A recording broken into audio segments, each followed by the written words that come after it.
जरांगेंची प्रकृती खालावली त्यामुळे त्यांना उपचार घेण्याची विनंती सरकारने केली आहे। सरकारच्या विनंतीनंतर जरांगेंनी रात्री सलाईन घेऊन उपचार घेतले। आज सरकार निर्णय घेणार असल्याचं आश्वासन मंत्री शंभूराज देसाई यांनी जरांगेंना दिलं आणि त्यानंतर जरांगेंनी उपचार घेतले। रात्री 2 वाजता जरांगेंनी उपचार घेतल्यानं अंतरवाली सराटीतल्या नागरिकांनी समाधान व्यक्त केलं। जरांगेंच्या आमरण उपोषणाचा आज 5वा दिवस आहे। रात्री त्यांना पुन्हा भोवळ आली। डॉक्टरांनी त्यांची तपासणी केली। लाखो मराठा बांधव अंतरवाली सराटीत भेटण्यासाठी येतात, मात्र पोलिसांकडून त्यांना अडवलं जात असल्याचा आरोप जरांगेंनी केला।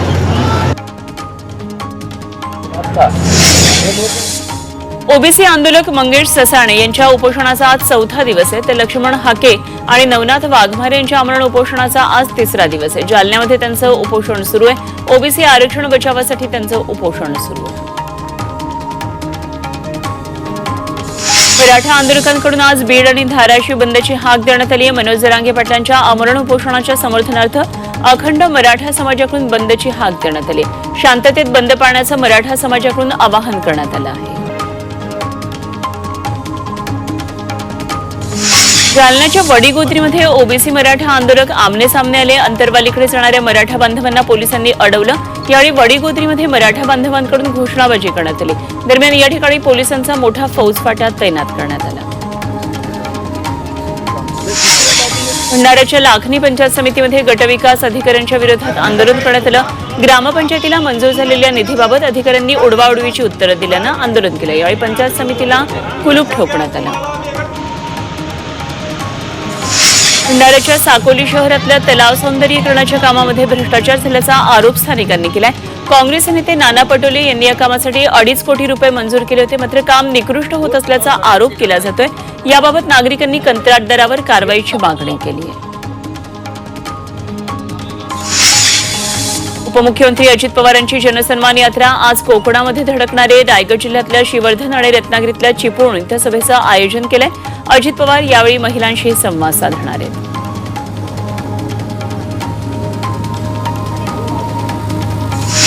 पंतप्रधानांचा वाशिममधला पोहरादेवी दौरा आता पुढे ढकलण्यात आलाय। नवरात्र उत्सवामध्ये जगदंबा मातेचा मोठा उत्सव असतो, त्यामुळे हा दौरा पुढे ढकलण्याचं सांगण्यात आलंय।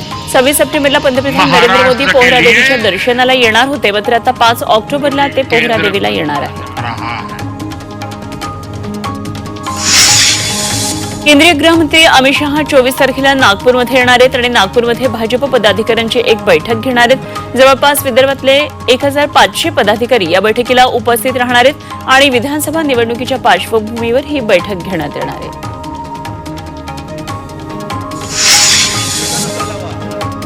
दसरा मेळाव्यासाठी दादर इथल्या छत्रपती शिवाजी महाराज पार्कच्या परवानगीबाबत ठाकरे गटाकडून आता 3ऱ्यांदा बीएमसीला स्मरणपत्र देण्यात आलंय।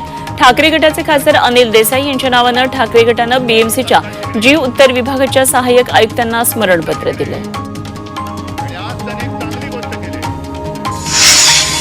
तिसरी आघाडी ही केवळ सत्ताधाऱ्यांच्या फायद्यासाठी असते आणि तिसरी आघाडी तयार करून विरोधकांच्या मतांमध्ये दुफळी माजवता येईल यासाठी काम करतात असं राऊत म्हणाले। संजय राऊत नेहमीच अभ्यास न करता बोलतात आणि त्यांनी सांभाळून बोलावं असा सल्ला बच्चू कडू यांनी राऊतांना दिला।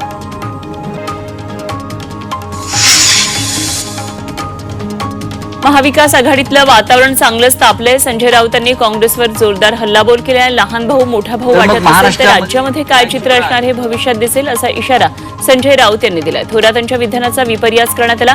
राऊतांचं जास्त ऐकू नये असा चिमटा पटोलेंनी राऊतांना काढला।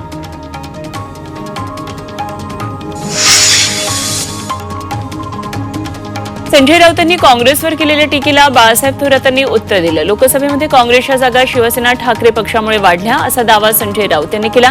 ज्यांना मोठा भाऊ असल्याचं वाटतंय त्यांनी शिवसेनेचा किती वाटा आहे याचा अभ्यास करावा असा हल्लाबोल राऊतांनी केलाय।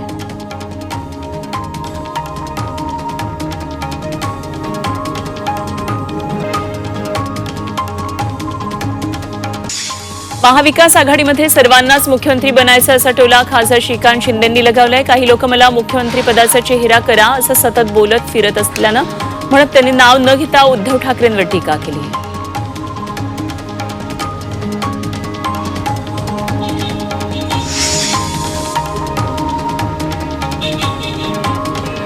स्वतःच्या अस्तित्वाची भीती वाटायला लागल्याचा आरोप मंत्री राधाकृष्ण विखे पाटील यांनी थोरातांना लगावला। स्वतः निवडून येईल का ही थोरातांना भीती असल्यानं तालुक्यातल्या लोकांना गुमराह करण्यासाठी मी मुख्यमंत्री होणार असं वक्तव्य थोरात करत असल्याचं जाहीर टीका शिर्डीमध्ये विखे पाटील यांनी केली.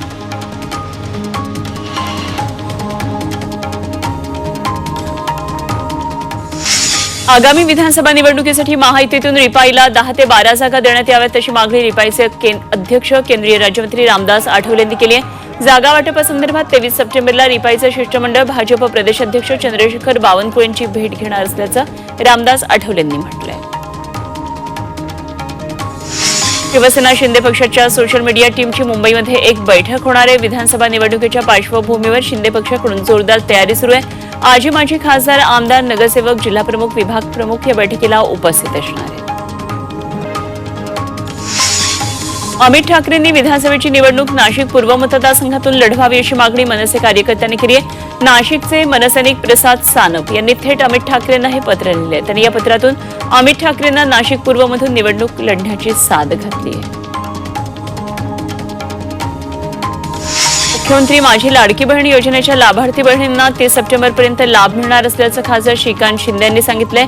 आणि त्याचबरोबर ज्या बहिणींना जुलै ऑगस्टचे पैसे मिळालेले नाहीत त्यांच्या खात्यामध्ये 30 सप्टेंबरपर्यंत 4,500 रुपये जमा होणार असल्याचंही ते म्हणाले.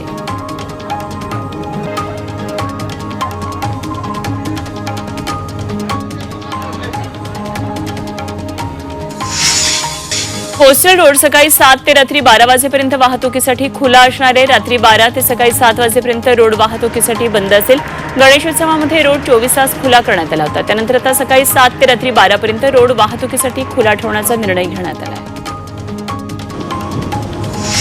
लालबागचा राज्याच्या दरबारात असलेल्या दानपेट्यांमध्ये जमा झालेल्या दानरूपातील पैशांची आता मोजणी पूर्ण झाली आहे. भाविकांनी गणेशोत्सवामध्ये 10 दिवसात लालबागच्या राजाला 5,65,90,000 रोख रुपये दान केलेले आहेत. सोनं 4,151 ग्रॅम आणि चांदी 64,321 ग्रॅम दानरूपामध्ये जमा झाली आहे.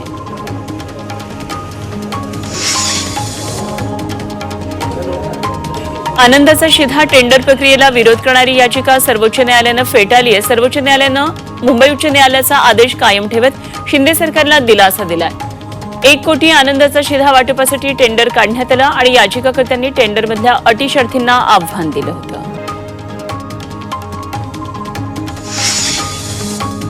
राज्यात पुढील आठवड्यामध्ये दमदार सरी कोसळण्याचा अंदाज आहे. 23 ते 28 सप्टेंबर या काळामध्ये दमदार पाऊस पडण्याची शक्यता आहे.